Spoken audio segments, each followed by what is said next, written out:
Hi, my name is Steve Dalmas, and I'm going to show you the basics of a method that I have invented for playing the guitar with one hand. About 25 years ago, I was in a traffic accident and I lost the use of my right arm. Before that, I had played the guitar. And after that, I did different things with music, like play the piano, play the bass, and about 7 years ago, I started to play the guitar. Okay, the best type of guitar for this method is this, which is like a classical guitar or a Spanish guitar. And the basics of the method are tapping, okay, which makes a string sound, strumming, and plucking the strings. Those are three of the most basic elements, and it's the combination of those elements that makes the method really work. Okay, now you have to look at the hand as if it were like two hands, okay? Well, first of all, we have the thumb, which is behind the neck, and we hardly ever use the thumb to touch the strings. It's basically just supporting the hand behind the neck. But then the other four fingers are divided into two pairs. Okay, this pair is used for the tapping and for pushing down the strings and making chords, and the other for strumming and plucking and things like that. Now that's the very basics of the method. Sometimes there are exceptions to that, but basically these four fingers are divided into two pairs, which is why if you look carefully at my hand, you'll see that the fingernails on these two fingers are very short, okay, that just down to the white, okay, you can just barely have a little bit of the white of the fingernails. You don't want to cut them too short, but rather short, quite short, okay, and then the fingernails on these two fingers are longer, okay, right now if you can see, we'll do a close-up later, but they're about medium length, okay, they can get a little longer than this. You don't want them to get too long either. Okay, so having said that, there's one more element of the method that's extremely important, and that is the tuning of the guitar. Okay, in normal tuning, this string, the second string from the bottom, would be a B string.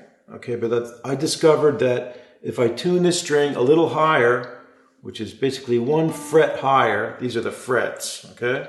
One fret higher, then it's a C note, and it's a lot easier to play chords that way. For example, like normally a C chord, for example, in a normal tuning, a C chord is like this. You need 3 fingers, okay? But with this string tuned up, the way I have it, you only need 2 fingers to play the C chord.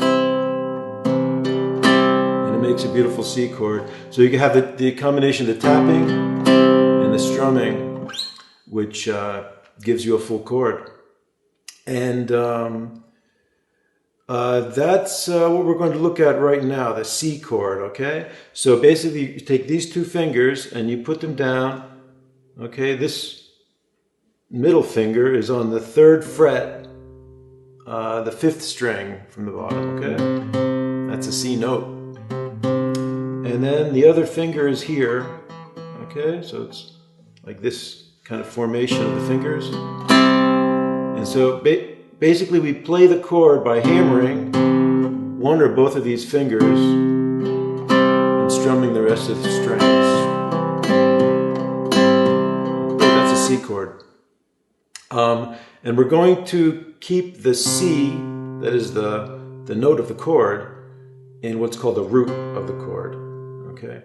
Some of the things I'm going to explain are like music theory and basic music. Okay, so if you haven't studied that, that will help you too. Okay, but if you already know something about music, then you'll already know exactly what I'm talking about with the root and how chords are made. Okay, but it's like that. Okay, so that's the C chord. Now a G chord is very similar. Let's just take the same formation and move it up. Okay, so now you're playing this. Boom, boom, boom. Okay, but the difference here is that not all of the strings in the guitar now are in the G chord, because you have notes here at the bottom like a C and an E, the bottom 2 strings, which really don't belong to a G chord. Okay?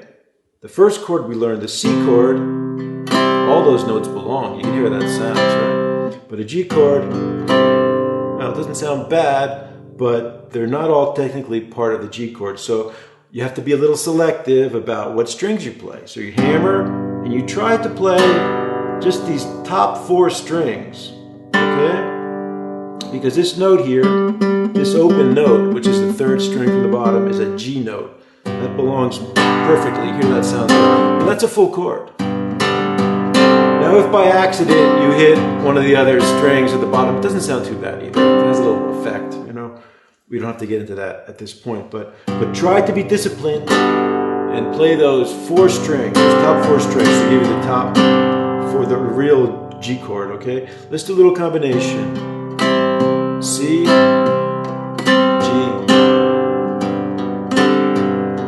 C, G. So you can practice changing like that. Okay. And let's add one more chord now, and that's the F chord, okay? Now again, you can use the same finger formation, so this first lesson is easy that way. You can keep the fingers like this again, and just instead of playing the top strings, you play here, okay? Which, let's go back for a moment. Remember the first chord we learned, which was a C, and then the second one was a G. Let's go back to the C, the first chord we learned. And let's just move your fingers down 1 string now. Okay, down. Hear that? So that's an F chord. Okay, now, in this particular chord, there are 2 things that are a little different than what we did before. And that is that, well, we don't have as many strings to work with down here. And the bottom string, which is an E, technically isn't part of the F chord, but it gives you a nice sound. It's called an F major 7th chord, and it doesn't bother you at all. There are times when you're playing a song when you don't want to emphasize that bottom note, but there are times when it sounds really good. So let's just, for now, understand that this is the F chord. This is the way we play it. The bottom string doesn't technically belong, but it sounds okay. And we also have here, above the finger here, the middle finger, there's an open note. Okay, now that note is an A note, and it's part of the F chord. So now with this chord you have a choice. You can play just using the F as the root. The root is the lowest note in a chord. Remember we had the C with the C root. Okay, now the F. Just want to play the F. Or you can sometimes use the A as the root, which sounds very good. And it makes a nice transition when you're going to the C.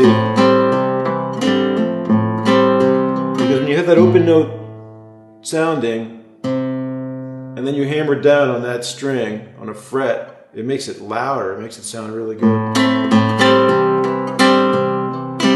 Okay, so those are the basic 3 chords in the key of C. If you know something about music theory, you know I've taught you the 1, the 5, and the 4. And with the 1, 5, and 4, you can play a lot of songs. Okay, and then there's a thing called a capo, which in another lesson I'll tell you more about, but that you can put on the guitar to play different keys. All right? If you want to just play in that, just play these chords, but higher, you can put a capo here, okay? You can play them here, and it sounds higher. Okay, so we're learning the key of C, which is one of my favorite keys, but I can play in more keys than just C. There are about 4 or 5 keys that I really like to play in without a capo. But of course, with a capo again, you can play any key. So let's learn a song now in the key of C. The song is called Amazing Grace, which everybody knows. And I have a version of that song. It's a common domain song, and I did a version of it called The Santiago Way. So I'll just play part of that song. Okay, I'll play the chords in a real basic way. And then just so you can see some of the possibilities that this method has, I will even play a little bit of melody along with the chords. Okay, so now we're going to play Amazing Grace, and you can also see that I have a file on the website which you can open, and you can see the chords and also a description of the method in text. Okay, so it's hammer, 2, 3. Okay, hammer is 1, and then strum down and strum up, 2 and 3. Okay, so it's Amazing grace, how sweet the sound to save a wretch like me. I once was lost, but now I'm found. Was blind, but now I see. They say St. James once traveled there, the Santiago way, and when he lived, his words were clear. He said we could be saved.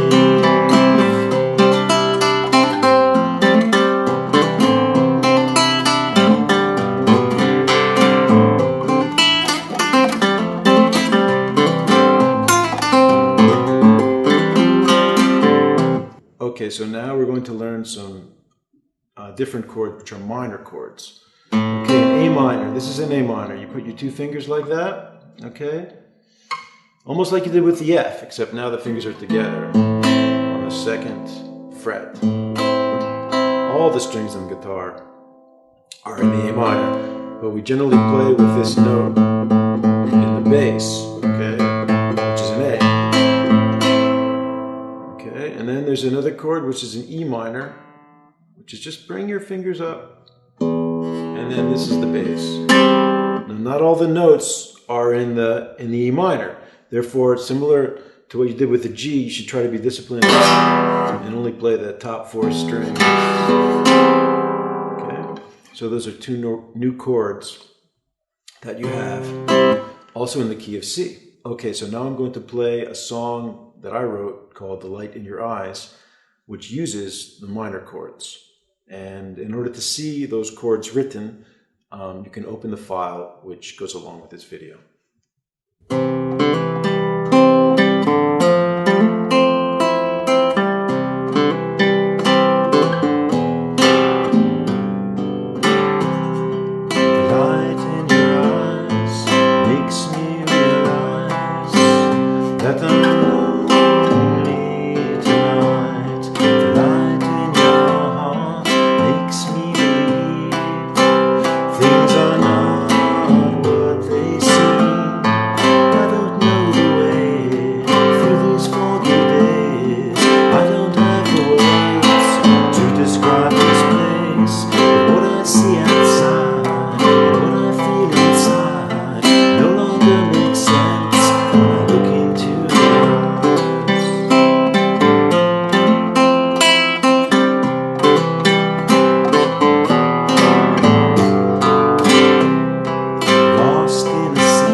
Okay, one more new chord and one more new song, but also a new key, okay? You'll see. This is a new chord. It's a D chord, okay? So what you're doing here is with one finger, you're pressing down on these three strings, and you're playing this open string here, which is a D, a nice D chord.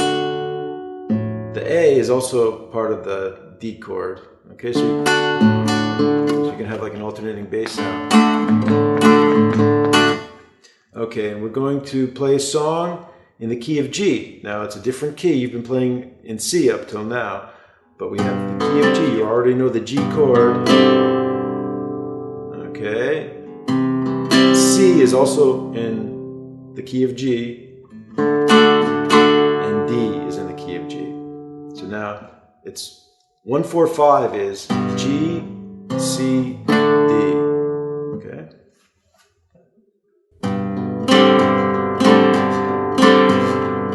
Take me back to my old hometown where the birds are singing and flying around. Take me back to the old dance hall where the people are laughing and having a ball. Well, I wish I had a brand new car, I wish I had another suit of clothes. Swimming in the river, we all got wet from our head down to our toes.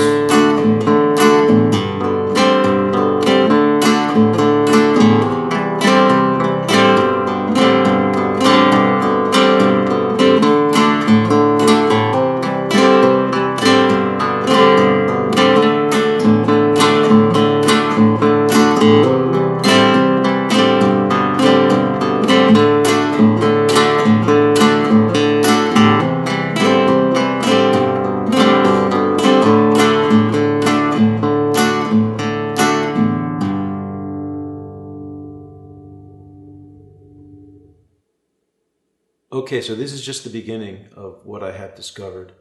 My advice to you is that you just keep trying to play and trying to make things sound good. Look for beautiful things.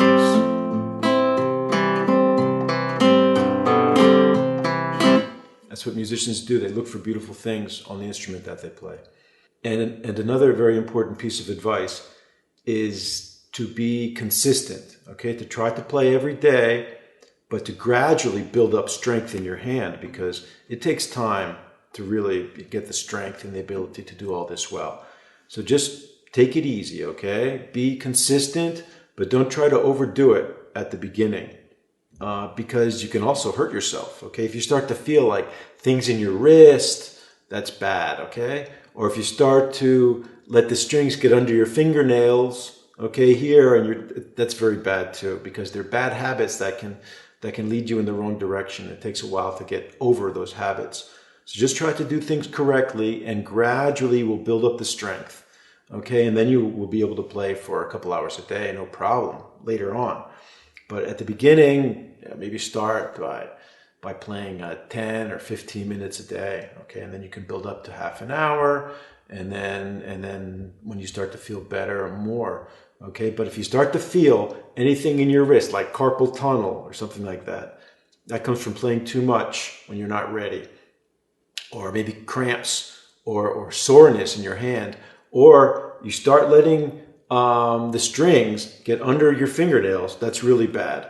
Okay, so you need to take a break there, okay, and relax, or just play a little bit, and then when you're playing, be real disciplined, okay, about not letting the strings get under your fingernails and doing things correctly, okay? So that's my advice to you. I hope that in future lessons I can teach you some of the more advanced intricacies of the method, which are many. It will offer you a lot of possibilities. And just enjoy the guitar.